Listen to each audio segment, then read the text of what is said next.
asalaamaaleykum mbokku internetu IJAD TV asalaamaaleykum waa Sénégal amati nañ mbégte ak bànneex ñëw jàkkaarloo ak yéen fas yéene faram-fàccee actualité réew mi bi ci bitim réew andi ceeg ki nga xam ne moom lañ koy àndalee saa su ne muy Major Kandji di ko sant bu baax di ko gërëm ci xel mu sell mi ak xol bu yaatu bi mais également ci disponibilité bi ñu ko ci sant bu baax di ko gërëm di sant nag waa kër gi yëpp ak njabootam yëpp ñu ngi leen di sant bu baax a baax. alors tey également comme ni ñu koy faralee di def Major ñu ngi lay nuyu di la ziar.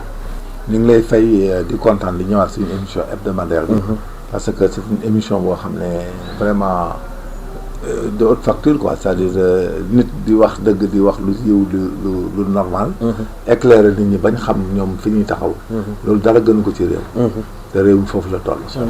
alors réew mi fa la toll loolooy dégg ñu jaar foofu nag nuyu ak ziar ñi nga xam ne ñoo nekk Touba Mbacké commencé ko ci xalif général bi sëñ Mountakha Mbacké ñu ngi lay ziar bu baax a baax di la ñaanal gudd fan ak wér gu yaram di ko ñaanal képp ki nga xam ne yaa ngi yeewu ci dëkk boobu di Touba Mbacké gis nañ ni ñu ngi jot ay appel tout le temps ñu ngi suivre émission bi monsieur ki nga xam ne moom mooy Sow nekk sëriñu daara foofu ca Touba Mbacké Sow ñu ngi lay nuyu bu baax di la ziar jàll ba ci Medina Gounass di ziar xalifa bi bu baax a baax di ziar également suñu benn mbokku taalibe bu nekk foofu Oumar Ba moom également moo ñu topp di ñu suivre à tout moment dem ba États-Unis également ñi ña fa nekk ca diaspora ba alors Major nit ñi ñu ngi woote tout le temps di la ñaanal di la yokku ngóor di wax ne rek ñu ngi yaa ngi leen di jàngal lu bëri lu jëm ci état ak état de droit mu nekk ay message yu am solo venant en tout cas ci li nga xam ne mooy suñu mbokku internet.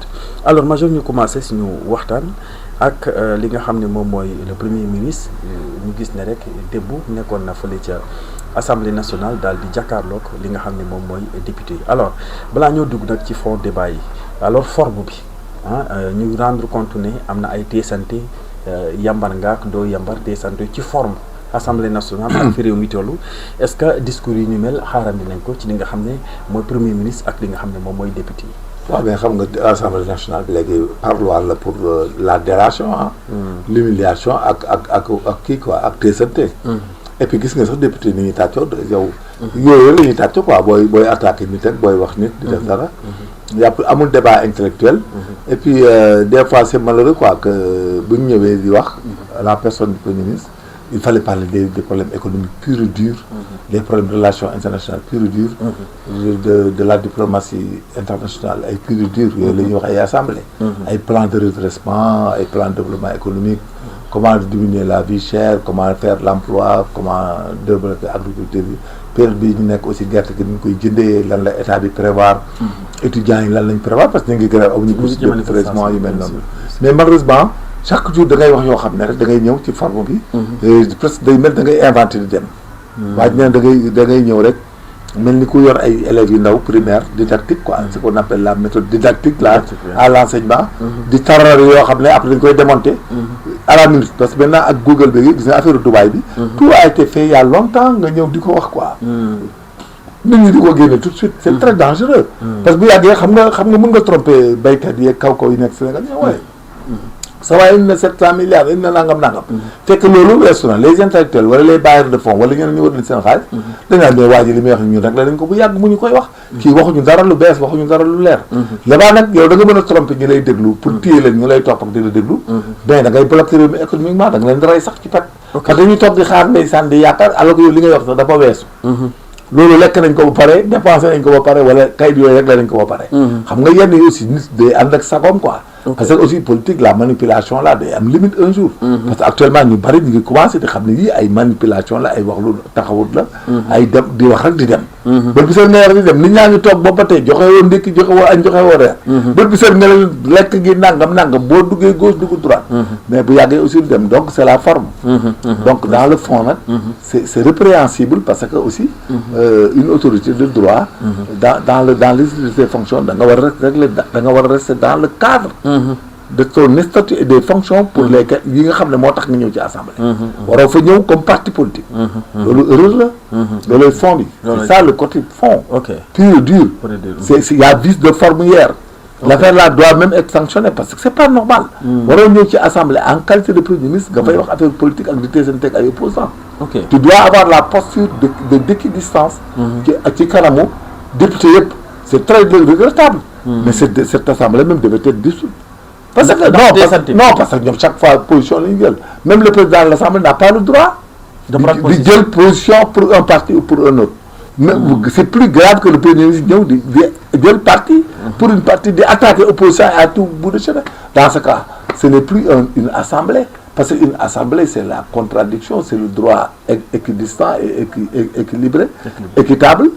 loolu mooy assemblée nationale. mais nga ñëw assemblée jël leen position mais c'est la forclusion, c'est-à-dire loolu dañ for assemblée bi. et puis c'est un argument boo xam ne bu ñu ko yóbboon conseil constitutionnel dañu war a dissoudre assemblée bi parce que les députés eux peuvent se ñoom mën nañu reyante mais président assemblée ak premier ministre bu fa taxaw mais amoon droit di am appartenance jël position. non c'est une faute. dañu wax di dëgg rek Sénégal moom presque on est droit vers la pente dañuy daanu. ok mais en fait bu fekkee ne dente premier ministre la ñu attaqué ko parce que li ñu gis mooy le député ki nga xam ne moom mooy Pape Djibril Fall moo njëkk a taxé en tout cas li nga xam ne gouvernement bi de yambar. ci la gouvernement la wax et c'est pas passif. gouvernement la bu ñu waxee gouvernement la yambar. yow da ngay défendre en tant que état. ndeko mais monsieur le député bu dit que. loolu est-ce que nekkul attaque politique aussi. non pas du tout. moom loolu lañ piégé premier ministre bi. dañ ko piégé bu daanu. du attaque politique. non mënut a nekk attaque politique. yow en tant que premier ministre amul lu ñu lay wax nga yambar. da parce que ngay teg fële ngay Diomaye président booy dem assemblée nañ wax ne dëgg nag ku waxul dëgg waxi fenn lii mënut a continuer quoi. c'est-à-dire nous avons tout forcé dans le temps actuellement et si ça continue comme ça mais si on est droit on part droit à une faillite sociale économique sociale tout ce que vous voulez. yow premier ministre nga da nga ñëw ñëw gouvernement lañ ne gouvernement waxuñu Pastef quand même il faut arrêter avec Pastef c'est-à-dire le syndrome Pastef musiba gu ñuy am ëllëg syndrome Pastef moo koy indi. non parce que dañ koy considérer comme ay chef de guerre day indi un pays à 2 wala à 3 tey léegi am na à 3 y a l'opposition y a Diomaye président y a Pastef loolu baaxul du dem nañu waxante dëgg. du andi division. non du dem fi mu ne nii Diomaye day jël mesure bu gaaw. non mesure bu gaaw bi mooy Pastef il faut ñu génn ci affaire gouvernement sinon rek c'est une catastrophe nationale. pour Diomaye limoger tous les membres. non pas limoger mais ñoo xam dañ di génne mélanger nit ñi ñu liggéey parce que bu ñoom mënuñu yor économie bi yor réew mi di régler lépp seen biir kese bàyyi le reste ci wax jeeg jëf jeeg tout donc c'est partisan loolu du demati Sénégal léegi képp ku bokkul Pastef yow pour yow bokkoo ci réew mi waroo fi liggéey waroo fi tekki waroo fi régler dara da ngay wax sax nit pour concours mu ne la non waa Pastef yi seen ay dafi toog dafi concours ak yàgg nga mu wóorul quoi da ngay tardé sa bopp mais loolu c'est une catastrophe te ñoom aussi malheureusement ñoo koy appuyer ku bokk ci ñoom waroo sax liggéey fenn ci état mais c'est une catastrophe monsieur.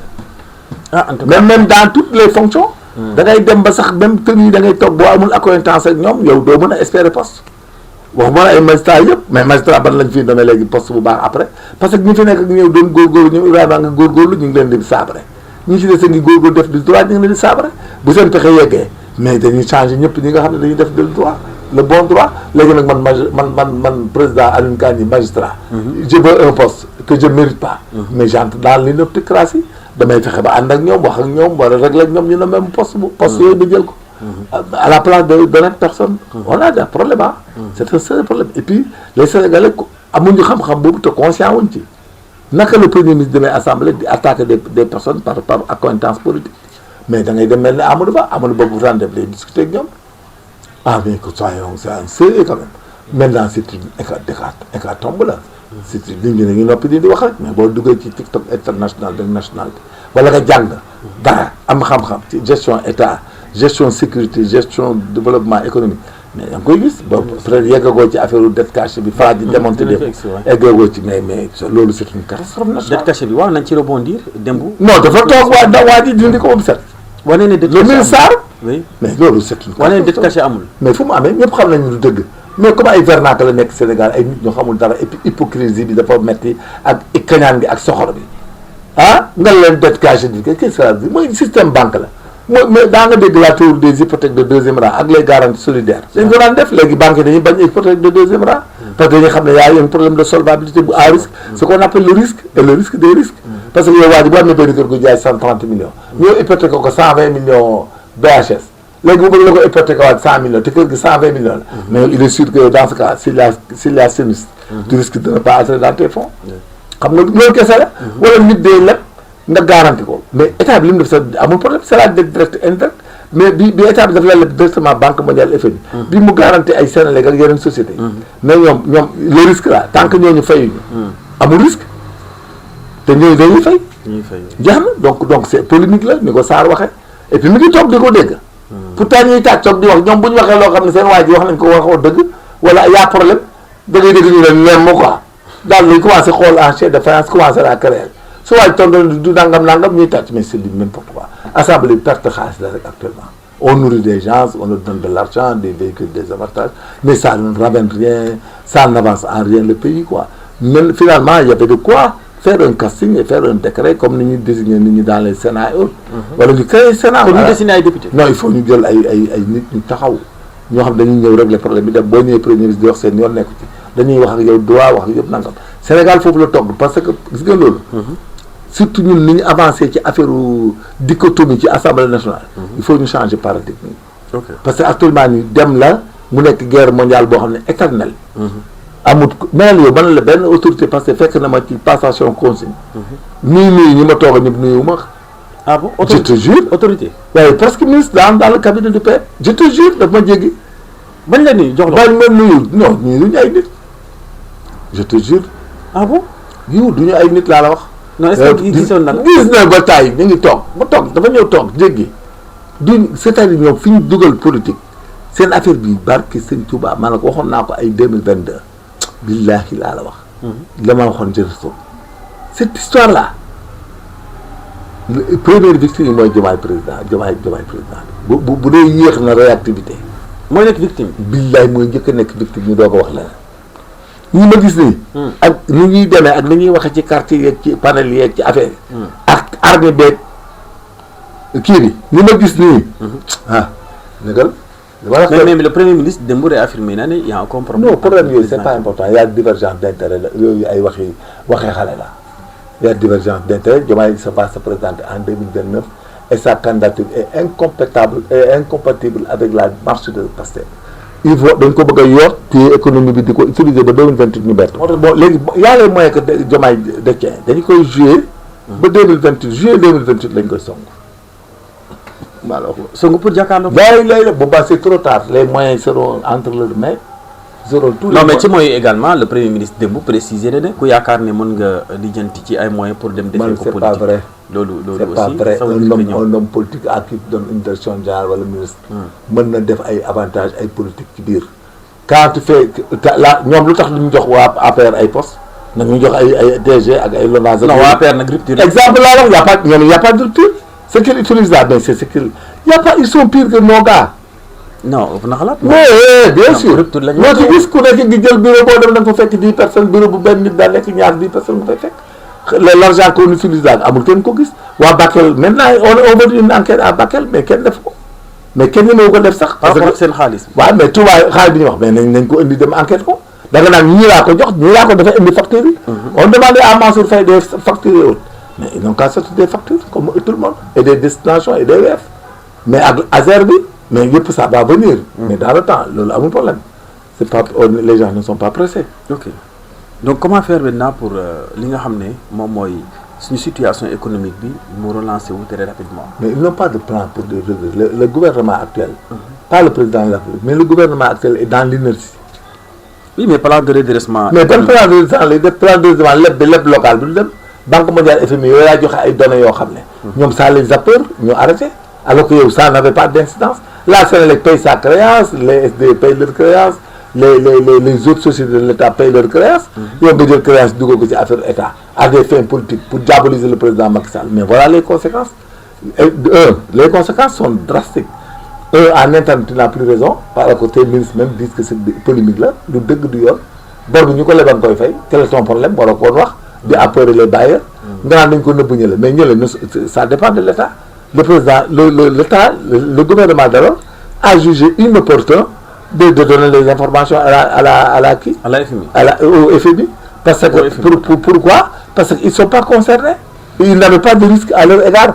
FMI aussi. C'est de bonne guerre. Ils cherchent ce qu'on appelle la capacité d'endettement, qui entre dans la norme de sécurisation des créances. La légitimité d'endettement. C'est-à-dire, on l'appelle dans le risque, monsieur. C'est la capacité d'endettement. kooku mu ngi tudd capacité d'endettement. donc état bi boo ko amee sa partenaire bi ngay lebal tout le temps. da ngay ragal ne boo bu ko ñeneen lebalee. mën na am mën nga perte wala du la fay tout simplement la. mais du la FMI et puis li ma waa protège la FMI parce que dañu bëgg ñoom it dañuy bëgg FMI day def ak ñoom deal. li ma waa aussi day bëgg FMI di protéger ay intérêt bi c'est un deal et c'est un business l'État a fait du business état jusqu'à nous nourrir. ci la ñu tabaxal PRT tabaxal ñu ay stade de régler seen problème de santé ñu équiper les forces de sécurité. et de défense étudiants ñu gérer leen ci ubbi ay FR ay xamu nañu ko tuddee tout ça. mais tout ça Macky Sall a pris tout cet argent def ko foofu ba Sénégal avancé yeneen sociétés di avancé yëpp maintenant nag ñu ñëw dans l'imposture maintenant. pour des arguments politiques il faut aller dans des arguments purs et durs politiques. mais war di inventer pour retenir la clientèle politique chaque jour nga wax leen lu bees. yu taxul fenn démb amul benn argument bu mu wax bu jàll. dara jàllul ay Dubaï bañ demoon jaar rien du tout c'est des choses yoo xam ne c'est normal dans un état. Il n'y a pas de l'argent donné. Les gars, ils investissent et ils exploitent. Point barre. Yooyu di wax Sénégal da ngay am sa xaalis comme ni ma ki doon def tabaxal Sénégalais ay stade tabaxal leen ay hôpitaux tabaxal leen ay universités tabaxal leen ay écoles yokk salaire homme de tenue yokk salaire fonctionnaire yi jox leen ay indemnité de logement jënd ay équipement étudiants yi am académie yi les recherches dans les universités di dox loolu la ñuy wax sécurité bi dox yooyu lañ leen laaj mais ngay inventé di inventé chaque jour ngay inventé mais maintenant nag les gars les gens y a un dispositif d'alerte au Sénégal loo fi inventé ñu démonté ko. Ah bon? Ah bien sûr gisoo ko démb loo inventé ñu démonté mais heureusement que nous remercions Sarr et nous prenons acte pour sa sincérité sa crédibilité pour l'avenir parce que c'est ça qu'on aime d'un fonctionnaire. On veut des fonctionnaires crédibles capables de participer à l'algorithme du développement Sénégal mooy algorithme mooy développement bi ni nga koy mélanger di ko dugal di ko génne ba mu développé nous avons des problèmes de vente de produits halieutiques mooy gerte gi. Oléagineux. Mais quel est le problème? Au lieu de faire des plus-values comme ni cacao bi defoon ñu def dumping jéem ko jaay lu bari béykat yi am ci dara. mais malheureusement y a rien. Y a rien. Voilà léegi l'élevage là n'est pas ba tey mi ngi nekk ci élevage boo xam ne c'est pas intensif. y a rien li ñu doon wax néew ci Macky Sall ak di def ak yooyu diversité yi. tout est en kii en tout marque le pas. mais xam nga chaque jour ngay jéem a ndax doomi aadama pour ñu ànd ak yow ci zéro. lekkati kese naxuli béy. fa lay mujjee ñii. xam nga les marchands ambulants la. mënoo leen utiliser tey suba nga baleen. waaye ñoom suñu kaw lañ jëm. marchand ambulant suñ kaw lañ jëm université ñu ngi tëgg ay casserole. mais même bu la sëriñ bi digaloon casserole. léegi ñu ngi koy tëggaat contrat nga xam ne léegi sa galak tam. da nga yaakaar ne li mu doon def. non man ne xamul sax li ci casserole man maa la ko loolu. baaxul ay del xool weñ. non mais là c'était mais waxoon nañ la c'est une forme de c'était une forme de mais bi Macky Sall ñëwee waxoon naa leen weñ ñi baaxul. weñ yooyu ñooy dimbale yooyu day tas réew boobu. boo xëcc ci jinne yi ak yu bale yi les mauvais sorts. baaxul ay weñ xam nga ko ñun baal wala jolof yi. donc war nañ wax étudiants yi ñu bàyyi non duñ ko bàyyi seen arme nañ wut ay brassards rouges. pas du tout seen arme non dañ ñoom ñoo leen ko jàngal. c'est de l'andragogie. waaw mais bu fekkee baaxul. léegi ñoom non xamoon nañ ne baaxul ñu def ko ba réew mi dugg ci réew mi dugg goutte gi. non ñoom dañ ko jëloon pour. faire passer le message étudiants yi ils passent le message. ça risque d'être compliqué ah. non c'est baaxul xam nañ ko. réew xanaa xamoon ne réew am na ay tegtal yu bon yoo xam ne sax boo ko doon def ci service nga def ko fenn di ko fa joggi. foofu day tas. mais tas bi wóorul mun na tas ba yóbbaale sa njaboot. donc bref les gis nga dama def benn affaire en Afrique. gis nga bu ñu demee ba réew ay sëriñ ak bu xaaba ak fétichiste. ñooy indiqué nit ñi ñuy def. réew moom tôt ou tard day daanu. Afrique bi naa la wax benn affaire ci Mali. gis nga Mali li gën a tas réew bi.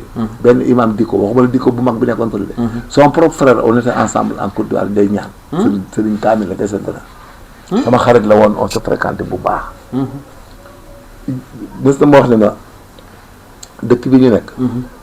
léegi ku fi ñaanal nit alxuraan bi jàll. boo ko ñaanalee nit day génn mu doog a jàll mu ndax mu ne fétiche ñoo bëri doole. mu ne ma Mali boo gisee Mali du taxaw jamais.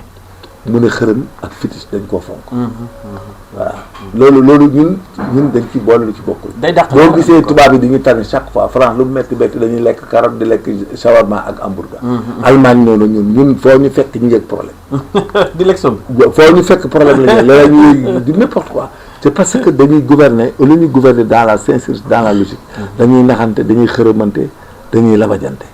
ak wor wor ba wor bi gis nga ko Macky Sall ala nit ñu fi defar ñu tekkiwul dara nekkoon ci dëkk bi di lagar yi nekkuñu dara sama kanam ñëpp la fi defar ay ministre rek daf leen fi lu ne ay DG ay lu ne ñoo ko njëkk a wor bi wàccee matul 3 mois ñu wor di daw comme des lapins là en déperdition di dem feneen ñu dem fu ne fu ñu demul dañ koo fàtte mais loolu lan mooy solution bi non amul solution doomu aadama yi la ni réew di fonctionner la gisoo ñu nekk ci télé yi di wax ni ay affaire parce que bu dee bëccëg mais question de survie la dañoo bëgg am seen survie kese du question ay idéologie liñ toppee les leaders de Pastef là c'est pour teg tout court te nigal ba Diomaye dëggal Diomaye président nga xool da ngay rus tekki wala bu dëggalee Diomaye président idéologie la nag non amuñu idéologie bi xam nga lan la c'est de la démagogie place la ñuy wut ak intérêt waxoon naa la benn jour yàgg nañ ci émission mos naa wax ci émission ne la le premier jour que Ousmane Sonko di démonter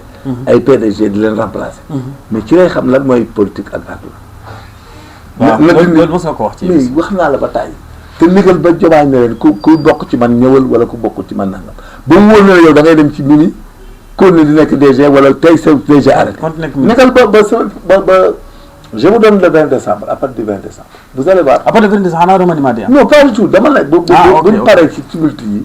après le 20 mooy après le 24 jëm janvier. ba lépp calme. bu dee Diomaye dafa bëgg a créer parti Diomaye président. je te jure les 2 tiers de Pastef boobu aller avec lui. lépp lu tekki ci Pastef lu nite wala lu tekki wala lu am poste bu baax. dañuy dem seen yoon. je te jure yu raata day ñi nga xam ne mënuñoo dem fenn mënuñoo am dara.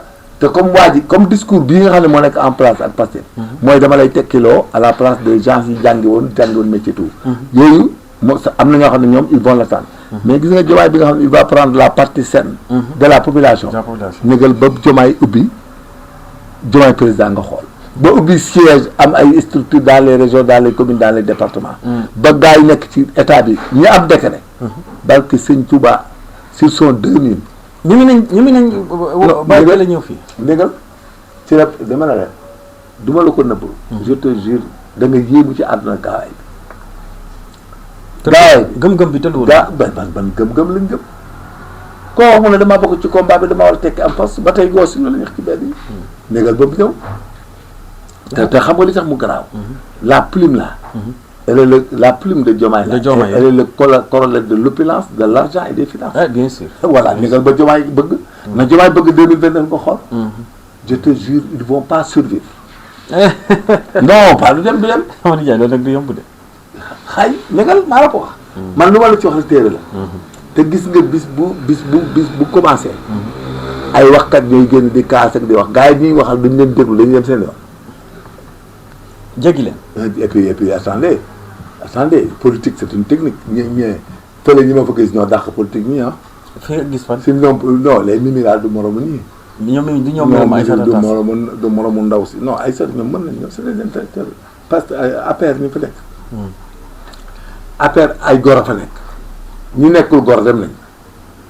ay demboj laa bëgg a wax quoi. non ay demboj Mimi du morom il peut pas faire ce que Mimi peut faire. jamais mënu ko Mimi ko mën. xanaa Diomaye mu ngi recevoir ay maires yu bëri actuellement. Mimi mais ban maire. mu ngi élargir affaire parti bi xale bu Diomaye président ñi ñëpp ay dem si ñoom. je te jure loo fay def promesse yi dul dem promesse bu indi gars yi demante ko promesse bu ñëw ay Abdou Guèye koy demante mais on est c'est le ça. non Abdou Guèye nag daa sonal li non du loolu sax mais comment yooyu indi même ñun des fois dañuy tayal di wax. parce que da ngay dem ba jàng vraiment da ngay découragé sax quoi. parce que da ngay xool di wax ne mais da ngay yërëm sax ñi ñuy waxal. parce que ñuy toog di xaar ndeysaan di dee par benn ba jeex finalement. parce que nit il faut nga jariñ ko il faut nga entretenir ko il faut mu lekk naan faju wut liggéey mais nga xam ne kii yomb naa ndax mën na xaar. gis naa ndeysaan chauffeur bi ma doon dawalal démb bi may voyagé bu ne man kay damay xaar rek ba man kay yaakaar naa ne fekk fukki at ma ne ko ñaata at nga am mu ne ma j'ai 50 lan il est de 68 parce que il a combien. il a presque 60 ans. mais il faut rien mu ne moom kay dama cee am yaakaar ma ne ko ban façon yaakaar nga ci am. mu ne xanaa dana baax bañ am dara ñun ma am kër. moom kër lay wut nee ci waaj. mais imagine yooyu ñooñu ñëpp toog. nee na bu ñu demee koñ bi fi ñu nekk Guédiawaye loolu lañ leen di gëmloo. fii la mais ma ne ko tu perds ton temps monsieur. yow tu iras à Bakhya sans maison. mais xam nga da ngay il faut être comme Macky Sall il faut être pratique.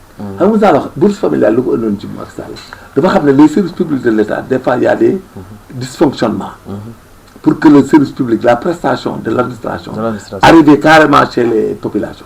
doit arriver. Parce qu'il y a des petits soubresauts. Mais Macky Sall génn ay bourses familiales xam da ngay gis kër gu nekk am ay ñetti bourses. boo xoolee seen i besoins rek primaire ak yooyu. mais ça fait 150 000 200 000. ban pays moo attan loolu ci àdduna. kër goo xam ne presque chaque 3 mois xam nga chaque ñaata mois. ba jox leen 150 000. mais 150 000 même bu famille amoon Sénégal. boo ci jëndee 200 kilos ceeb. mais boo sombee par jour 2 kilos da ngeen di dund. exemple yooyu la ñu lay wax. il faut aller faire des universités pour recevoir les étudiants. statistiques yi ñuy def nii mais tout cela a été fait. Hein? Mais on a tout programmé dans ce pays. Le plan Sénégal émergent a tout fait. Diomaye devrait se baser sur ça et développer le pays. Utiliser la taxonomie de Macky Sall ñu ren. moom ñu ñëw casser tout ils peuvent rien faire amuñu visibilité dans le plan de développement du pays. amuñu visibilité dans la relation économique internationale. Ils n'ont pas de capacité pour faire une bonne alternative. Même les eurobonds on ne peut plus avoir. Alors que les eurobonds c'est de l'escroquerie internationale. Parce qu'ils se donnent à des taux de 7. Maintenant, on est dans le marché local, privé, mais le solution. Le marché local privé, on peut tenir ses comptes, de théâtre ses comptes, parce que le marché local, il y a une restructuration de la dette, une diminution de la dette, élimination de la dette, annulation de la dette, différer de la dette. Il n'y a rien. C'est ce que le FMI leur demande de restructurer tout ça. Donc, bref, il n'y a pas de prémisse, il n'y a pas de taxonomie, il y a une stratégie que nous utilisons actuellement pour quoi que ce soit. C'est-à-dire que nous avons des mao. Non, il y a des nawet parce qu'il n'a pas. Non, il y a des nawet. Des chiffres utiliser des graisses, qui gardent utiliser des nawet. Finalement, au Sénégal, nous avons mao. Il n'y a plus de solution. Les conséquences là. Si nous avons wut ay partenaires régler yeneen affaire et puis éliminer cette philosophie là dans le pays nul d'autres ko dégg mais la crise est inévitable. Très bien. Quand le Premier ministre parlait hier que le capital humain dañ cee bëgg a focus maanaam il a donné même l'exemple de Singapour yi nga xam ne Sénégal moo ko fépp mais quand même les gens vivent dignement. Alors fii le retour de la valeur de la dignité du respect de la considération ces valeurs là dañ ko perte. mais le Premier ministre c'est le combat. capital humain la combat. ñoom ñoo perte le valeur ñoom ñoo indi insolence envers les marabouts envers di saaga ndey ku ne naan sa baay jurutoon sa doom ak dégg naa sax kenn naan Cheikh Yérim Seck papa ak yaayam bokk benn baay mais du n'importe quoi la dégradation des valeurs il n'y a pas autre chose c'est les gens de passer. Mais actuellement il faut mettre l'accent. Non, il ne peut pas là c'est des théories théoriciennes rek pour tromper les gens. Mais l'insolence, c'est eux tous, hein, c'est eux qui ont amené la dégradation des relations humaines au Sénégal. La confiance, il y a l'insolence. En tout cas, les gens qui ont fait bonne fin de l'année. Ça veut dire que les vernacle bol dans le Django de BFM là, BFM boit 50 ans par exemple, comme de Django 50 ans, c'est du n'importe quoi. Mais il y a des politiques des personnes qui ont des compétences. Nul de l'équipe boy de nous. ñu jóge ci àll bi ñëw ñoo yor crachoir dans le. mais jàng nañ mais non dama lay expliquer ne ñi fi nekk di wax. kenn du ci fonctionnaire kenn du ci liggéey ci privé kenn liggéeyu fenn ay charlatan yu n'importe quoi ñoo ñëw yor dëkk bi di wax. ay garab cela veut dire que amatul du am repère. même ñi ngay waxal ñoom duñ xam fu ñu teg seen tànk parce que duñ gis loo def ba pare ngay jëndee ay oto ay millions di tabax léegi Sénégal yëpp danañ jàng ba ci bàyyi tout ku nekk yow sa saba doon dugg ci benn affaire. Donc nous les invitons, même nous les gens de l'affaire là, nous invitons les intellectuels et fonctionnaires de venir vers nous pour que nous gueulions. Venir vers APR. Mais bien sûr pour nous. APR n'a pas de perte de ministre. Mais faire tout ça, d'ailleurs escroquer la population de Kessé. Il y a entravé les activités de Macky Sall pour nous gouverner. Et stratégie de Bouni Yang. C'est des stratégies de Russes, de n'importe quoi, avec toute la lâcheté. Ils ont entravé tout ce que Macky Sall devait faire et ils ont diabolisé tout alors que finalement moi le fait Macky Sall défendre. Mais est-ce que Guissone aussi Macky Sall par rapport à la situation la justice les libertés fondamentales et tout ça il a Macky Sall aussi côté bon Macky Sall il a respecté tous les principes.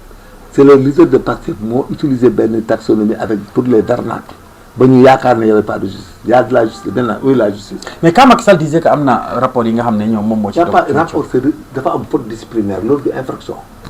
mooy li dal ay Mansour Faye ngay wax faute budgétaire la y a la cour de discipline budgétaire moom moo ko traversé noonu di ko tudd ay détournement nangam. y en a pas Farba Ngom bi ngay wax ni mais Farba naka la jëlee xaalis trésor mais industrie yëpp du guerre moo leen koy expliqué naan ci Tahirou Sarr la ko jox Tahirou Sarr jël trésor yow un gars buy dem di jëndi terrain di jaay di rek ay problème am yow mais il faut que jàpp ni waa trésor bi génn xaalis bi ak ministre bi ko ordonné wala ko kii mais Farba moom nag nga naan coppet mais Farba boo waxoon sax blanchiment ci benn xaalis jóge beneen réew wala feneen on peut comprendre mais nga yeewu naan Farba xaalisu état di jiñ les hommes d'affaires yëpp nga jàpp leen ci naan ay yoo xam ne te ñoom ñu ci ëpp da nga ne trésor la seen xaalis te jàppoo benn inspecteur des trésors jàppoo inspecteur des impôts jàppoo kenn mais loolu mënut a jàll moo tax actuellement les signaux là y a des risques de décrédibilisation de décrédibiliser ce qu'ils disaient et tout moo tax dañoo daw mooy on fait la transition en parlant des magistrats non mais c'est ce qui a amené la oui, le premier ministre je transite sur le débat mais loolu indi mu daw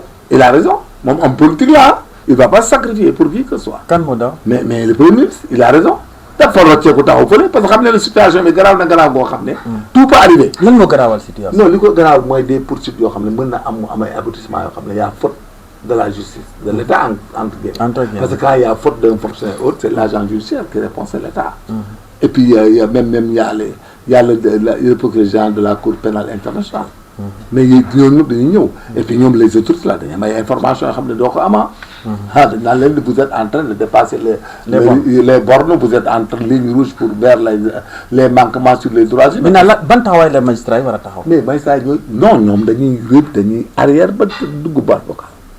arrière maanaam. non dañuy def seen. arrêté poursuite wala. non dañuy def juste dem seen yoon duñ ci am benn considération kenn dootu leen woo kenn du leen wax bu subaa nee naa leen les gosses là. dañuy def seen liggéey point. non point raxasu ci ñii buñ ko deful ñoom daan taxaw CPI un jour wala dara parce que dafay ku dee wala nangam ki ma gis nii. lay la gars yi seen ko la ñuy def balancer leen. ah mais c'est normal xam nga ñi politique ak les fonctionnaires c'est diamétralement opposé. benn homme politique du casquer une responsabilité pénale bu ko yóbbu ay CPI ay TPI ay problème droits humains ndax qui que ce soit. ok démb dañ mën a jàpp nit di ko téye bi xam nga gars yi bu demee bay wax loolu yow war ngaa tiit daw. dañ doon wax naan jàpp leen buñ génn ku génnaan ñuy kaas gisoo fan yee bi ñoom Mansour Faye di génn ñëpp ay kaas naan lu tax ñu génn. tey ñoom ñoo taxaw ne leen jàpp ay nit yi loo xam ne du yoon naan instruction nangam fii ne muy juge d'instruction di magistrat di procureur yi yëpp dans tout le pays. ku ci am problème mu plainte complainte je te jure tu peux être radié wala nga am problème bu amee incident. amoo ku lay défendre parce que wax ji moom c'est clair et c'est public. moo tax le même UMS là. ils n'ont qu'à faire des circulaires entre eux. Union des magistrats du Sénégal. ah oui nañ jël seen bopp et puis ils n'ont qu'à aller à l'ordre des magistrats du Sénégal. pour avoir un président de l'ordre avec un décret am une commission d'éthique et de déontologie. et puis de sanctionner les magistrats eux-mêmes di surveiller seen bopp. gis nga bu ñu ko deful ak li ma dégg démb. je te jure la ñu am problème parce que démb li ma dégg daf ñu bett. des gens qui disaient que jàppal diw bàyyi nit ñi bul def nii bul def nii. taxaw léegi taxaw ne la ñu jàpp ay nit leen téye c'est illégal te instruire leen def leen dara. mais loolu ça veut dire que il a. mais loolu lañ yàgg a kaas nag te autant de Macky. non mais fu mu ko kaase moom bi mu ñëwee dafa kaas ni dañoo kaas ñoom ñëpp mais parce que on décrié kuñ fi libéré tribunal mais yow xanaa tu suivais plus wala sa affaire bi ça ne marche plus. si maa ngi koy. mais il faut être clair. oui maa ngi si. démb bu ñu ñëwee ñoom rocceeku ci magistrature bi ba set raxasu ci barax. waaw ça c'est pour alerter les magistrats de faire mieux leur travail. moom laa la wax. moo tax nag ñoom mais loolu daf leen a incriminé daf leen incriminé ah il faut pas dire daf leen non dafa leen li ngeen di téye nit ñi ay 3 mois 4 mois di jàpp nit ñi gauche droite di instruire gauche droite. di jàpp ay nit ci lu yoon ak ay wax war ngeen ko mën a lijjanti mu leer. loolu kay moom pare na ci ñoom il n'a plus de compte et de relation avec eux. moom fi mu toog lay toog ku ci def faute ñu def décret rajo la. ku ci am problème ñu libéré la nga dem. loolu moom c'est clair bu gendarme di policier di magistrat Sénégal. ku nekk defal sa liggéey wàcc nit bi loo ci am muy sa wërsëg. gis nga calcul bu bari. naan avancé ak am poste ak am dara. ak ay affaire intérêt. su ne gis nga am na pays yu ci nekkoon comme Côte d'Ivoire. bala muy ñëwaat nii c'était la même chose. waaw bi fa Gbagbo di nekk c'était la même chose. les gens avaient trop de problèmes avec la. dañu indi crise moom. voilà léegi gis nga actuellement nii. mais les politiciens là ils sont très intelligents vous pensez que les politiciens là comme le premier ministre là ils sont là pour xool yow lu lay jël non ñoom ils sont là pour nu ñuy maintenir clientélisme politique bi nu ñuy amee nguur di ci dund ak nu ñuy tekkee ëllëg ak sauver seen garde et puis ak sauver le Sénégal non politique booy politique il faut que tu sois comme Macky Sall pour développer le pays fii amatul plan de développement du Sénégal ban yow lan nga yaakaar yow ëllëg pour am dara tekk boo ma yow fi ne amoo benn projet boo mu mën a wax boo xam ne am nga parce que il faut que ça soit faisable. Quand tu as un projet. il faut que le projet soit smart. mais smart comme habitude di la ko wax yow fi ne amoo projet bu smart am nga ko wala amoo. non financement moo des. mais am ko smart. atteignable bi mu ko nekk. financement bi nag. waaw c'est parce que le pays est un peu difficile. mais le pays n'est pas difficile c'est l'État qui finance vous êtes un maîtrisard non. Oui. Voilà mais un maîtrisard quels sont les objectifs de réussite pour un maîtrisard. Il y en a beaucoup. Voilà. Est-ce que ces objectifs-là sont déterminés? Les conditions ne sont pas réunies. Ouais, mais ban état là. Mais Macky Sall bi mu fi nekkee quel est le problème yow Macky Sall bu demutoon. yéen ñi ñëpp y avait même le poste des conseils juridiques dans les ministères pour dugal les juristes. ana ñañ ci jël. yow tu avais même postulé je pense. Est-ce que tu n'avais pas postulé? Bien sûr. Mais ils ont pris énormément de personnes yoo xam ne yàlla njëkk am maîtrise dàq leen jàng. voilà donc actuellement nii. boo dofut. te jàng mel ni ñun xam. man dama xamul yow lan ngay teg sa bët lu lay permettre nga toog Sénégal pour yaakaar ne mën nga def dara. mën nga def dara. pour nga xool foo mën a dugg. fu wóor fu tax nga toog. parce que la preuve en est que dañ doon xeex ñun ñëpp immigration clandestine. oui bien sûr. mais boo demee àll ba naan immigré yi ngeen indi li ngeen pour jàppale réew mi mais ku nekk ci réew mi yow nga immigré xam nga en politique. bala ngay wax. da ngay xool l'esprit et la lettre. Ouais. Il faut idéaliser le discours. Ouais. Il faut l'étoffer. Est-ce que la faisabilité aussi. Voilà, il faut tout respecter. Gis nga discours day nekk précis, concis, clair, étoffé, détaillé et structuré. Structuré tout à fait. Voilà mais ngay wax rek di dem moo indi li gis nga amalgame bi. jaxasoo justice dafa yéex justice bi jàpp ñu nit ñi dafa ñu nangam démb mu leen vous n'avez pas le droit de retenir les gens. Et là ça a été des prémices yoo xam ne quand même c'est lavé à grande eau. C'est le fait de responsabilité toute la justice. Les mettre à l'écart alors que léegi c'est faisable problème bu am ci ñoom. moom il tape il part. parce que la justice c'est comme les choses. mais ëllëg ku ci am problème wala ñu lay sanctionné tam c'est ñoom ñoo lay sanctionné. ñoom ñoo lay sanctionné. voilà donc c'est vrai alors Mame Bintou Diaby nekk jabar ki nga xam ne moom mooy Madiambal Diagne moom dañ ko daal di évacuer pavillon spécial alors tweet maintenant ci par rapport à sa situation sanitaire est-ce que mënul tax mu am liberté provisoire. ça dépend du magistrat mooy jël responsabilité. dañ koy indi kayit mu lire ko. il n'a aucun intérêt de retenir ou de libérer. man kenn du ma wax Sénégal jàppal ak bàyyi. du ma ko boo nekkoon magistrat. non man bi ma ne j'étais gradé supervision dama ci commande des unités. mosuñ la jox instruction. waaye laa bana la bu ñu naan waa jàpp dama naan ko Ousmane laajal Ousmane Diagne. je libère l'ancien ministre. waaw xam na on a travaillé ici au parquet de Dakar xam na mu baax. je prends personne man mosuma dugg ci yooyu kenn du ma corrompre. dama joxe xarit tabaski ak ay xaalis may jàpp nit wala di bàyyi. non du ma ko def. mais sama njaboot laa ko doon defal tey maa ngi nii kenn du ma gis ci mbedd mi di ma ko wax. ban ce que j'ai gagné en étant en activité. billahi bi ma libéré gagné naa ko lu man 10 fois. ba pour vous dire rek jub yàlla du nit. c'est vrai. man bi ma demee bay libéré laa commencé woon dem Nations Unies lu ma ci tabaxul am. bi ma ñëwaatee liggéeyaat naa au moins lu ëpp 10 ans parce que ren 2026 ñëw. 2015 laa ñëw. ba 2025 liggéeyaat naa Sénégal 10 ans. yoo xam ni lépp lu ma ci liggéey lu sell la lu jaar ci yoon. voilà lépp lu ma amaat ëpp mat na 10 fois li ma liggéeyoon am ko. nit da ngay ragal yàlla gëm yàlla. mais yow imagine yow jullit nga toog ci bureau. ay intérêt yu éphémère te yow armée yaa ngi ni sa papa jiitu la sa ndey jiitu la sa baay jiitu la. ngay taxaw di lor nit. gis nga les histoires de madame Diaby la. yàllaa xam mais je te jure gis nga muy naa wax tey lu leer a leer. gis nga Farba Ngom. Tahirou Sarr. laa Diaby ak ñi jàpp ñëpp. ak ñeneen ak ñeneen. képp koo xam ne def nga ci yoon doo am benn problème sa ëllëg mais képp ku ci laal. te jaarale ko ci yoon. ku ñëw nga yaakaar mën ngaa mandat dépôt mën ngaa def la neex.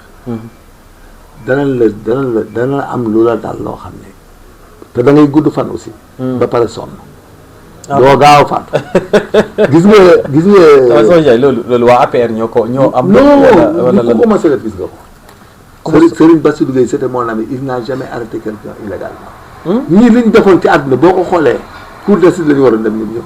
c'est ñoom wala ngeen ko sax actuellement ci violence bi ak li ñu doon waxal ay forces spéciales la ñu ne Antoine Diome lu ñu fi digul taxaw ci télé ne ma naan force spéciale laa bokkoon mais arrêtez là il faut pas qu'on accepte ci réew ay nit def loo xam ne du yoon du dëgg nga ragal ñun Ousmane Sonko joxuñu marché amuñu marché APR parce que amul lu ñu yaakaar ci ñoom loolu de opposé wu. voilà en conséquence. il faut ngay wax dëgg nit ñi. population bi mënuñoo jël or ak diamant di ko remplacer përëm bu ñu peinture ba li ñu dal. Côte d'Ivoire ils ont frôlé la catastrophe ils sont sauvés voilà ils marchent ñu ngi ñoo ñuy lebal xaalis non. Assane Ouattara a fait 4 mandats en Côte d'Ivoire. léegi Côte d'Ivoire ñuy lebal xaalis ñoom ils ont créé l'alternance.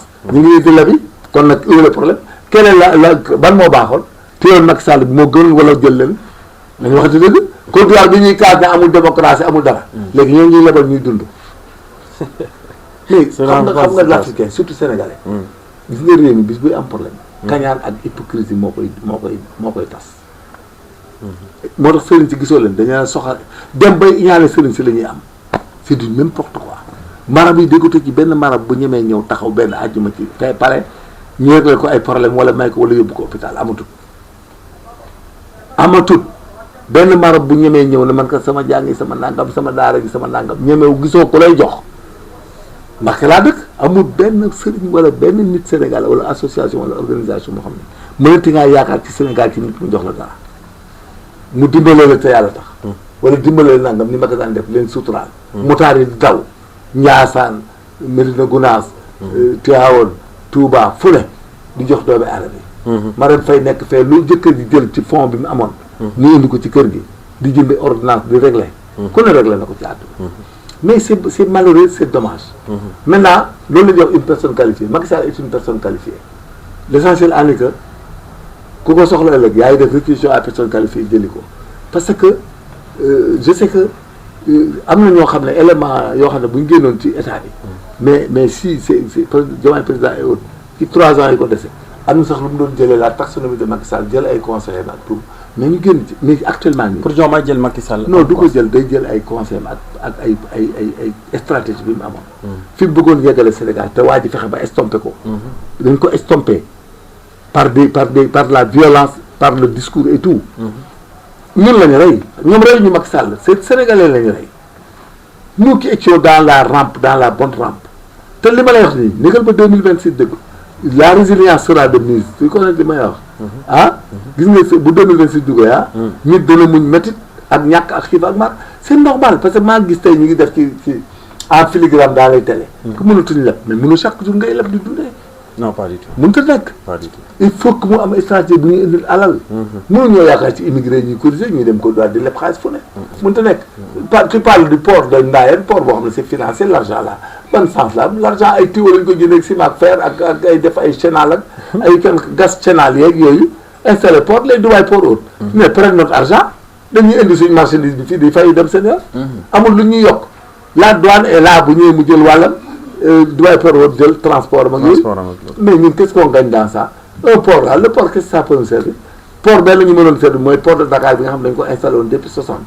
infrastructure yi moom mais actuellement ay Dubaï port autre ak ñeneen ñooñu ay xam naa société ñoom ñooy res affaire bi le développement c'est inclusif pour nga am développement il faut que le monde rural soit stable oui surtout voilà ñoom il faut que monde rural bi mën a retenir des gens nga xam ne même buñ jàngee am na ci gauche yi am ko dellu avec des start-up le financement de l'État ñu mën a dem toog développer loolu waaye def élevage extensif di def agriculture di def ay maraîchage di def aviculture di def ay fabrique booy ingénieurs yi di ñëw di créer ay affaires di inventer ay systèmes yu koy utiliser Sénégal yi di benn Sénégalais li ñu jëli ci ventilateur kenn xamul nu mu toll te loolu rek Sénégalais war nañ mën a am gos 10 start-up yu koy defar vente woo ma clip c'est trop dire peut-être xam africain on a des problèmes ñun dans la technologie ils sont pas très techniques mais heure bi war na fekk ay Sénégalais yi defal ay ventilateur Sénégalais yoo xam ne war nañ mën a def la heure bi ay système solaire yoo xam ne frigo système solaire dans la brousse Sénégal dafa am soleil 365 jours par 365 jours bien sûr dans le Matam Kédougou yëpp heure bi frigo yi ñuy utiliser war nañu am avec le solaire là muy source d'énergie on utilise le soleil au Sénégal on parle que chaque fois de la cherté de la Sénélec et puis qui nous promet même de diminuer alors qu'en janvier il y aura plus de crimes ni de vente loolu dañuy sedd le GA suñu bopp la ñuy nax xam nga di nax ay nit di leen nax c'est de la lâcheté nit mënoo leen topp di wax on est plus d'accord ils sont fort clos. nga wax ngeen discours yi ñuy wax. ñun kuy suñu bokk ak suñu xare ak suñu xamee. dañ lay jëlee ci domaine boobu. da ngay def ñu gis mënatuñ ko. fii non c'est la vérité. il faut amatul promesse. non amatul il faut faire comme Macky Sall def ñu gis jël bés familial dem jox ko doon day anam yi tabax ay mbedd nit ñu daw ci autorité yi ay Touba. nga jël ay BRT nit ñu jóge Guédiawaye toog ci bus climatisé fay 1000 francs comme taxi Guédiawaye yaa ngi fay 3000 4000 nga 1000 francs ngay fay. yooyu lañu nekk terre nga dem Rufisque dem fu ne day dem ay BD c'est-à-dire dem ci hôpitaux yi ñu lay faj. ñu ne avec Macky Sall am na benn centre bu nekk fële Fann à l'époque. mais quand ils avaient des problèmes am na maladies fay ñëw yoo xam ne dañuy am ay problème pulmonaire tuberculose ba mu cancérogène mais am na ñoo xam ne yenn ordonnance yi ñu doon jënd mais Macky Sall a donné ordre que médecin bi ku ñëw bu la bind les ordonnances dañuy dajale notes yi ñuy fay. il est fait partout avec sa dame. Machallah. Mais même les dames de Diomaye là voulaient faire la même chose, mais on les a entravés. Parce qu'ils ne veulent pas la réussite. Parce qu'il y a des problèmes. Parce que quand vous êtes en dualité interne et en dualité avec l'opposition, mais ce pays-là ne peut pas marcher. Alors que le monsieur vous donne toute l'administration. Vous fermez le. Réintègre nous andal, réintègre mom, réintègre famille, réintègre ñeneen. Te boo waxee ñu tontu buñ lay tontu da ngay tudd yàlla.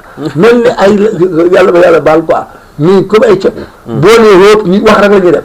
dégg naa dégg ils sont pas dans les plateaux pour gën a émousser l'intelligence des Sénégalais mais loolu mooy ban job pour dara génne wax génn nga daw dem jël population bi di bës seen bopp yi di leen gën a trompé di leen gën a yaakaarloo te gis nga li ma wax gis nga yaakaar gi ñuy bës population ñuy yaakaar bët bu set. je te jure da nga arrêté population yi ñuy jóg bëccëg dal seen kaw. non mënut a jàll. mais mënut a dem. du yomb di la wax waxi kese ak ñaari at nit kay mën nga ko wax sax ay wax mu mat ñetti weer juróom benn weer. mais tu parles ci ay 2 ans bët bu set nga génn di réel te ku am xam ne li ngay wax daara taxawoo ci. bu nit ñi wax nga ne yëngu boo paree lu sa xel indi rek nga wax. yow waxal ba génn ci rek. mais loolu du yëfi ko. day compliqué. non c'est pas normal. compliqué pas normal. en tout cas nekk na ay précision de taille yu am solo alors maintenant dañuy jeexale suñu dernier point ñëw ci prix agricole bi ministre de l'agriculture mu ko doon wax 305 je pense foofu lañ ko fixé waat le prix d'achat d'arachide est-ce que là les agriculteurs peuvent siffler dafa tuuti. gerte pël Fuuta yaa ngi koy jaay gerte xott fii Dakar 600 francs xanaa état bi war na def enquête plus-value bi la chaîne de valeur là. chaîne de valeur bi mënut a teg 200 francs pour les autres 200 de presque. 175.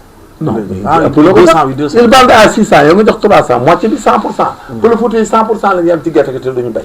il faut aller dans les marchés et voir gerte gi noonu la ñu ko jëlee par force. da nga leen di jox 400 francs au moins boo amee tonne am 400 000 soo ci amee 10 tonnes am 4 millions au moins c'est rien du tout. mooy yoon comme ñu yokk prix bi 4. non 400 francs mooy baax. et puis avec jënd bu gaaw. il faut les traiteurs là. les traitants là. yor xaalis cash amul différence da ngay peser fay waaj mu def. ok amul différence ngay peser jox ko notam. ngay peser jox ko poids am. mu dem taxaw fay du fay. mu dem taxaw ñu fay. si le faut l'armée peut le faire hein. Oui, on peut amener des traiteurs, mais le règlement et le paiement c'est fait par l'armée. Okay. Il faut aller on peut lever des fonds en tonnage parce que gerte gi rek mën nga ko coter en bourse. Le tonnage de l'arachide là. peut être stocké. La Sonacos à l'époque avait tout. Les gares que tu vois là espace ci gaar yëpp ay hangar gerte la woon. Senghor avait tout Abdou Diouf bi ñëwee après ñu xoolee ba lépp yàqu.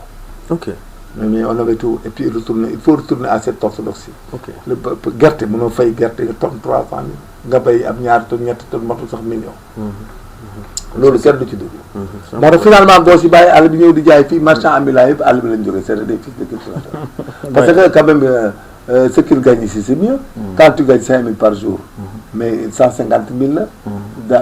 par jour par mois je donne un exemple. un an ça te fait 1 500 000. et plus 1 800 000 te doo sonn doo tawte doo forox doo nangam te da nga ciy lekk da ngay am sax looy lekk di for la nga am 10 000. la nga dóor ko moo tax tout le monde est là. mais pour les retourner en bourse il faut gerte gi am valeur. dugub ji am valeur. qu'il y ait des sociétés de transformation. gerte gi ñun nous utilisons de l'huile. mais on n'a qu'à aller faire l'arachide de SIB bi ñëwaat. SIB bi ñu defar huile bi labellisé ko. léegi huile importe bi. nga taxé ko taxe bi nga xam ne mukk meeg sàngara si. mais ñu yokk ko ci gerte gi aussi huile bi jóge bitim réew. ba pare di ko subventionné agriculture bi. macha allah voilà comme ça on s'en sortira. parce que ñun avec l'avènement du président Macky Sall mais tout cela va aller. la vallée le riz de la vallée. De la vallée. Mais sera vendu et consommé par là ou par là. Consommé par là. Il y a l'armée, il y a les universités, il y a tout le monde. Qui vont pas. Il y a la CFAO, il y a la FAO et autres. Gars yi ngi bay mboq rek Sénégal yaa ngi bay mboq. Mais c'est l'État qui doit avoir des banques de produits oléagineux, halieutiques et tout.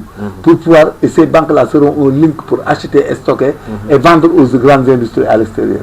Et là-bas, tu peux appeler des fonds qui vont venir et puis qui vont financer. Ça permettra aux producteurs du pays dans tous les domaines de pouvoir donner leurs produits. Et l'État va faire la chaîne de valeur. Cacao, ñu ngi koy jëlee kilo xaw ma ñaata. Kilo ñaata de kilo bi rek bu ñu ci paree France. ba mu nekk cacao. bu ñuy naan nii cacao ak chocolat yi. mais boobu bu ñu la waxoon prix bi da ngay tudd yàlla. chaîne de valeur bi li muy indi. mais ñun on a rien ici. produit rien. waxe rek. non Sénégal moom. da ngay jàpp nit ñi di wax. et puis c'est plus grave actuellement. bu njëkk sax Macky Sall daal dem ci ñoom leen jàpp ñu di bay. mais xam nga ni da nit réew mu am problème alal ak ñàkk. boo réeree laa bi ñëw ne dama leen di enrichir. dañoo sàcc seen alal dañoo nangam nit dafa soxor. soo gisee sa benn doomu nijaay bu nekk ci koñ bi dawal Mercedes dawal fekk da koy lijjanti feneen du état yow yaa ngi koy soxore mais voilà maintenant ñi doon soxore ñëpp ñu ngi dund normal ñoom ñu leen doon soxore ak ñu leen ko doon wax ñu ngi sombre dem ba ne mënatuñoo avancer mënatuñoo def dara léegi voilà le résultat. ñëpp taxaw. Mais c'est terminé. Il y a pas amul loo koy dimbale ak koy xalaat. fi ne ku tekk sa bopp ngay res. voilà et puis même yow gisutoo sax kuy liggéey dans l'état doo leen xam dañuy nëbbatu. il se cache. voilà tant pis. alors ñu jeexal ci point bi am na ñuy ruumanaat ne élection législative ak locale dañ ko war a cumuler 2027. est-ce que loolu aussi solution la. c'est une bonne solution pour éviter les dépenses les bulletins rek tu fais le même bulletin. oui pour et puis c'est des détails. mais loolu boo ko defee ça veut dire que ñii da ngay jeexal seen mandat. bien sûr jeexal seen mandat c'est pour pouvoir faire un autre casting avec nous et avec Diomaye président. mais Diomaye président actuellement bu dissoudre l'Assemblée nationale Diomaye président est-ce que mën na am majorité à l'Assemblée nationale. Mais ça du yomb non fu mu ne nii Pastef moo téye réew mi de. yéen bu ne rien gis nga les histoires de Pastef là. Ouais. Ce n'est qu'une série d'idées. ak je te jure gis nga kii li muy wax di wax ni ñi nekk ci ñoom ñooy njëkk a daw dem ci boy dem ci Diomaye ñooy dem ci excellence. nga foog loolu dina yomb. xanaa Diomaye kon day wax ne képp ku voté boo génnee sa bureau ñu jox la 1 million. Pas du tout ils savent ce qui est possible la nit du dof. nit mën nga koo nax xam nga xar boo ko indee chaque fois jox ko bool bi mu gisul dara mu dem nga defaat bu yàggee sax du ñëwati. même xar boo jëlee bool boo ko mu ñëw nga ubbi gisul dara nga ubbiwaat gisul dara bu yàggee lay taxaw c'est-à-dire yow xam nga man ma théorie là et mon discours là ci Diomaye président ak Pastef ngeen koy xamee mais vous allez voir Pastef se fondre en un temps record ak wax yu bari ji barke Sëñ Tuubaa day fondre ci Diomaye président en un temps record te Diomaye décidé na lay présenté wu man maa la ko wax fii tey mu décidé ne dafa bëgg a présenter 2029. mu mettre les structures en place. yor plenum. bu Pastef tasul avant juillet 2029. 26. ah 26. 6 mois. gàtt na mu jël mais yow non écoutez-moi bien. bu Diomaye président amee. idéologie changé saagakat amatu fi trafiquant amatu mais y a des gens qui vont aller là-bas. et puis les gens Pastef là képp ku ci bëgg lu wóor pour tekki wala bëgg a liggéey am projet dugg ci projet comme Sénégalais yëpp ñu bokk ci am. je te jure ñëpp fa la ñuy dem. parce que mooy gën a am lisibilité mooy gën a am organisation. mooy gën a am respect mooy gën a am worma mooy gën a am valeur morale du benn. mais ñan ngay gis fii ay saa Moussa saa Demba rek ñu nekk ci télé di réel kese.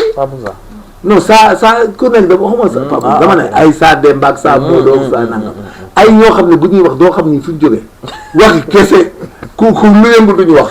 dégg naa démb benn oto nag ñii Sénégal lañ jóge. waaw ma ne démb dégg naa ku ne ci ñoom. mu joxe ay nooy déjà ne lañ leen wàcce ndax waru ñoon wax ci affaire bi. gis nga am nañu ci intelligent ci biir affaire bi. barke Nabil Moustapha bu Diomaye janvier bu Diomaye defee placé li muy placé. ça sera Diomaye président et APR ñooy opposé. billahi lii bu man maa ko bu dee Diomaye dëggal na bopp.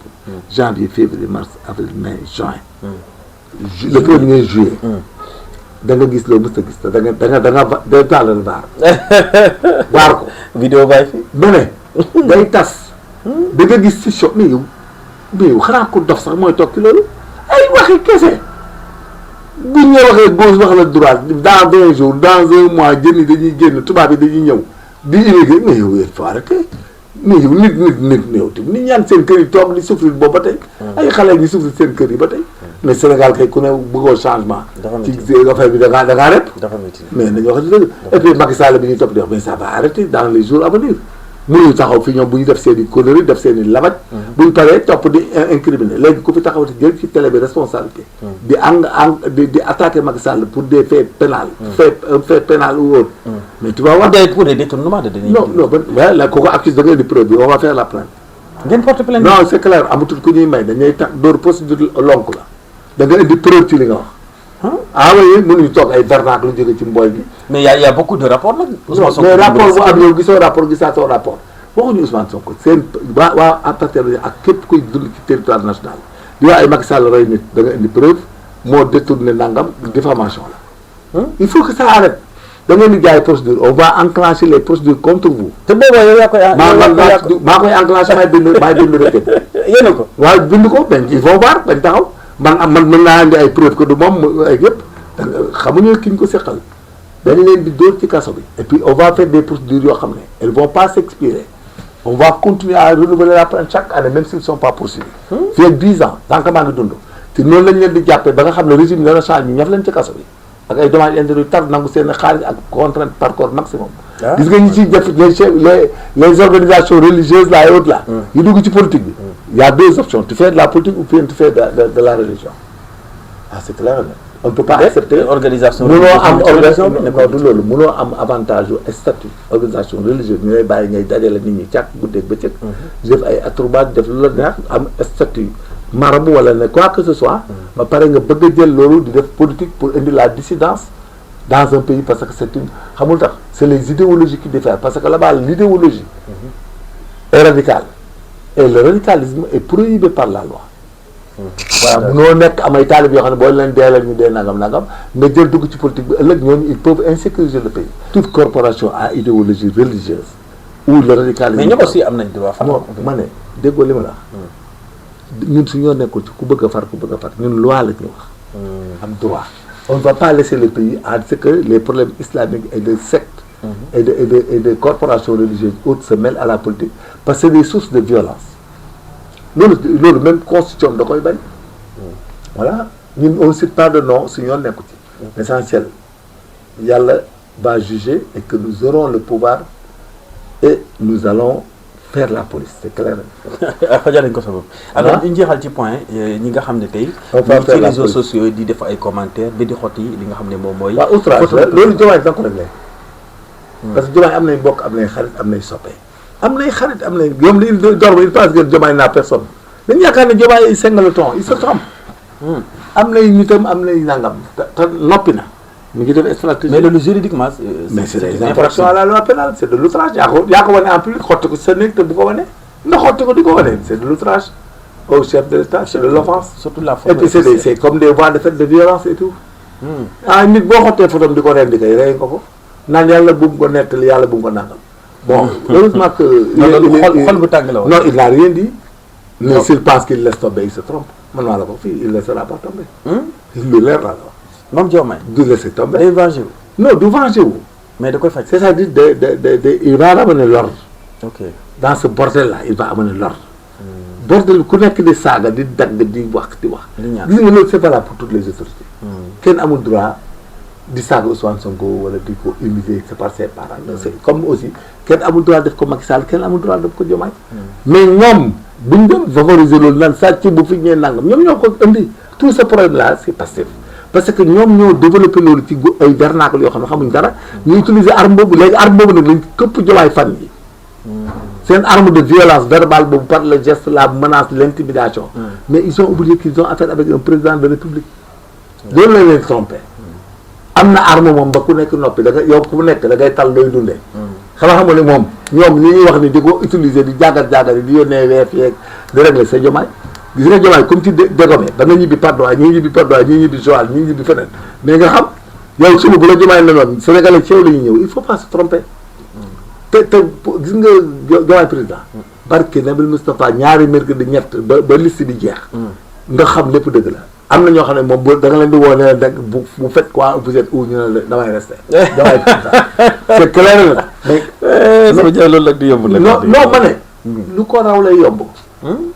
ma ne la ñun Sénégal yi ngi neex en 2026 le débat politique mi ngi neex en 2026 bu affaire bi dessiné. non day dessiné wu par A ou par B le président Diomaye se présentera il va organiser ce qu'il fait les gens vont le rejoindre c'est clair chez eux amul benn idéologie bu kenn di sacrifier toog foofu lu leer laa la wax li ma la wax nii nañ dem xool parce que c'était eux dans eux c'est eux qui vont sortir les éléments constitutifs du Diomaye président sortiront de là-bas et que eux ils vont emporter les autres et puis actuellement y a le doute sur tout le monde wax gi daa bari te gars yi dañ koy expliquer léegi labaj wax ko am na ñu koy tojaat léegi wóor na ne àdduna yi Macky Sall est le meilleur de tous les temps il n'a jamais fait d'infraction il n'a rien fait c'était des complots un discours malsain une manipulation vraiment obscène mais c'est du n'importe quoi da ngay gis koo xam ne xamul sax lu mu réere bi taxaw ci télé bi dem ci Google di inventé am na sax ñu naan acide lañ sotti ay nit dañ leen rey sotti ay acide ku ko waxati dana la wan na ñun lañ ci xam yow xamoo ko dañ lay traduire ci manifestation non dama ne non tu m'as pas compris oui. on va arriver à ce que ku waxati Macky Sall par des voix de presse au télé yi on te traduit et tu apportes la preuve ñun on est armé on est outillé intellectuellement matériellement relationnellement et juridiquement pour te confondre ñu daaj ci kaso bi loolu guerre juridique bu dul jeex non mais baax na ci ñenn ñi non doo ko def ñenn ñi tekk am na ñoo xam ne fi nga yàq seen carrière bi jeex parce que dañ leen di tëj ils vont plus être député ni rien dootuñu nekk député dootuñu nekk dara doo ëllëg seen avenir aussi day yàqu même dans l'administration dañuy def loolu rek nakaale l'essentiel ñun dañ lay accroché ñu noonu des retraités notre pension est inaliénable imprescriptible et on a appris xam nga chaque fois ñu wax leen ko ñu def ñoom buñ doful sax xam ne ñoo leen dàq jàng ñoom buñ doful rek war leen xam léegi nag ku ci waxati loo war ta wax dañ lay traduire légalement papier la man bind ko ci ordinateur bi ça me coûte pas 30 000 yoo xam nga ci dara ça me coûte pas 30 000 loolu moom leer na ma leer na mais dinaa ci jàpp loolu léegi nag bu boobaa ñun bu ñu la yóbboo mais dañ lay yóbbu directement defal la citation directe wala ñu def plainte citation directe gën a gaaw da ngay ñëw taxaw ñu wax vous avez dit que le président Macky a tué Mademba ak Mademba mais donnez-nous la preuve tu vas amener la preuve léegi yow soo indee ñun ñu indi le contraire loolu la ñuy poser question moo sàcc li moo def li moo def li léegi nii mais la preuve en est que hier Sarr génn un ministre des finances et de tout di te wax na li mu la wax ni nga taxaw di laayam laay bi looy wax je suis désolé quoi mais je suis désolé mais franchement nous sommes mal partis quoi macha allah alors waxtaan bi bon deex na lool am na xam-xam mais bon le temps voilà xoj nañu quoi lan ngay tàggatoo foofu tàggatoo bi mooy de dire nos gars là de se préparer pour changer un revers de se venger contre cette manipulation qui les a mis dans la léthargie dans l'attente négative pendant des années 2 ans alors qu'il n'y avait rien c'est du vide c'est des châteaux de cartes c'est des montagnes de neige qui s'effondrent à l'apparition du soleil léegi nag loolu mooy wax ji de population yi xam nañ leen on a beaucoup de soppi vous faites plus d'1 million de personnes ñoo xam ne au Sénégal et à l'extérieur parce que partout au Sénégal je voyage jusqu'à Kédougou sur toute la voie tout le monde se déferle vers nous parce que xam nañ li ñu leen wax mooy dëgg nous avons un plan normal pour développer le pays et ce plan là est inéluctable c'est pour créer des chaînes de valeur faire des investissements d'abord avec des start-up organiser des jeunes et les créer en société micro-société dans les régions revaloriser les activités domestiques des femmes afin qu'elles s'autogèrent en matière pour lu ñuy lekk lu ñuy naan xam nga même dans un village vous pouvez avoir une petite coopérative de vente de produits bien sûr. de consommation tu le fais tu le subventionnes et tu l'organises et tu l'administres et que ñoom ils font ce qu'on appelle du revolving les bénéfices reviennent sur eux-mêmes nous avons le plan nous avons les jeunes qu'il faut capaciter dès le début les jeunes élèves et étudiants là il faut leur donner tous les atouts le permis et tout dès qu'ils sont jeunes il faut faire de grandes écoles de maçonnerie de plomberie de menuiserie et tout et faire de sorte que la chaîne de valeur de l'exécution du budget revienne sur la jeunesse bref l'élevage on a la capacité la consommation des produits de la vallée du machin du nord là on peut le régler en Casamance nous on a un projet pour mettre un train jusqu'à jusqu'à Ellen King même si vous voulez. On a tout ça. Mais comme ils savaient que le Macky Sall était dans le plan de développement, mais ils sont tentés, mais nous souhaitons reprendre tout et que tout le pays travaille. Les gens trouvent du job, un job décent, avoir des pensions décentes surtout. Parce que la réussite de l'individu, ce n'est pas au moment de la carrière. Parce qu'au moment de la question de l'investissement, faire de sorte que les pensions seront revalorisées. Hein? Voilà, les statuts des fonctionnaires là soient homologués et puis définis par décret.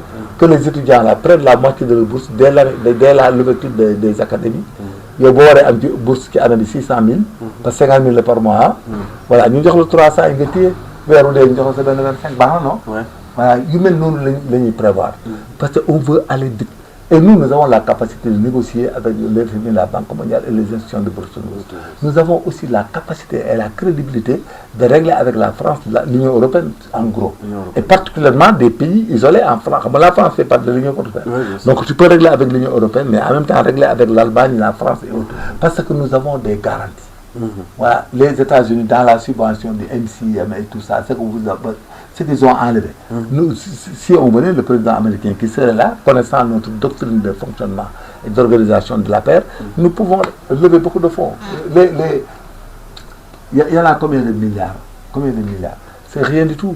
1 milliard de dollars, c'est quoi? C'est 500 milliards chez nous. Si vous avez 10 milliards de dollars, vous avez 5 000 milliards. Et si tu donnes ça 10 milliards de dollars par année, en 3 ans, tu fais le gap et néanmoins tu pourras prendre de l'argent et faire ce qu'on appelle du revolving et faire marcher le pays.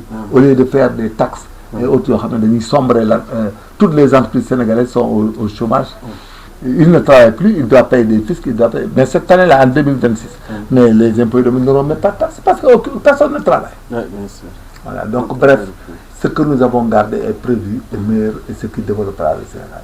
Voilà, la Guinée a recopié le plan Sénégal émergent et aujourd'hui nous avons dit qu'ils sont sur la rampe du développement.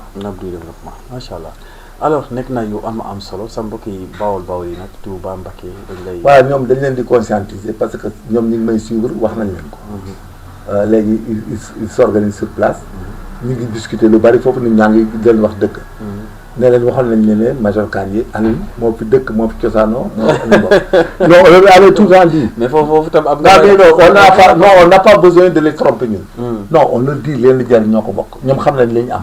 ñun ña nga fa ak suñu mbokk ak suñuy frère dañ faa dëkk ñun cosaanoo fa. dañoo ñibbi si ñoom dañoo ñëw di dëkk si. ñun dañaa dëkk foofu cosaan ba pare dëkk ñibbi si fa. jaay ay alal ñëw indi ko investir ko fa. ñoom gis nañ suñu kër gis nañ suñu kër yi mbokk gis nañ suñu yëpp. kooku bëggul dëkk doo ko def suul fa suñu papa ak suñu yaay ak ñëpp parce que dañ faa dëkk cosaanoo fa. ñun sëñ Tuubaa bi muy fay ñëw fa lañ fekk. waaw mu clair man sama maam mooy Amath Soxna Kandji ak Thierno Kandji bu Diourbel bokk ndey ak baay. voilà xam nañ li may wax. léegi la réew mi tas rek ku mu neex lu neex wax. oui réew mi léegi la neex. mais ci dëkk bi nga bokk. non c'est clair. liy jëriñ Mbacké ak Touba. bu ci ñun kese lay mën a jóge ëllëg. ndax dañ leen di nax tout le temps. te ñoom xam nañ ne dañ leen di nax. te ñoom actuellement ils commencent à se conscientiser. Espérons que dans les jours à venir nous allons percer là-bas. Organiser des rencontres, sensibiliser les gens. Parce que pour qu'on ait un bloc solide. ba nga xam ne bu heure bi jotee. xam nañ li ñuy def. ñun on n'exclut pas le partenariat. On n'exclut rien. Mais nous agissons par le temps. Nous sommes algorithmés. xam nga le droit il est scientifique et dynamique. Le APR est scientifique et dynamique. Ça agit avec le temps, les circonstances. Merci beaucoup. kontaan nañ ci baax a baax moom Major Kandji seen émission le soir de l'actualité Abdou Fass au Major ngeen doon amal ngeen koy am tous les week-ends di leen di sant ci bu baax di leen gërëm di ñu sant nag suñu mbokk internet yëpp ci waaye mën a ne di ñu suivre rek ñu ngi lay sant di la gërëm te di leen wax rek abonné encore une fois à la chaîne et activer la cloche de notification te xam ne week-end bu ne di ngeen am seen émission bi bu ko defee ñu faram-fàccee actualité politique ni ci réew bi ci bitim réew andi ci ak Major Kandji di ko ñaanal nag gudd fan ak wér-gu-yaram di ko ñaanal njabootam. En tout cas, nous vous saluons. D'ici là, portez-vous bien. Merci et bonne fin de soirée. Merci beaucoup.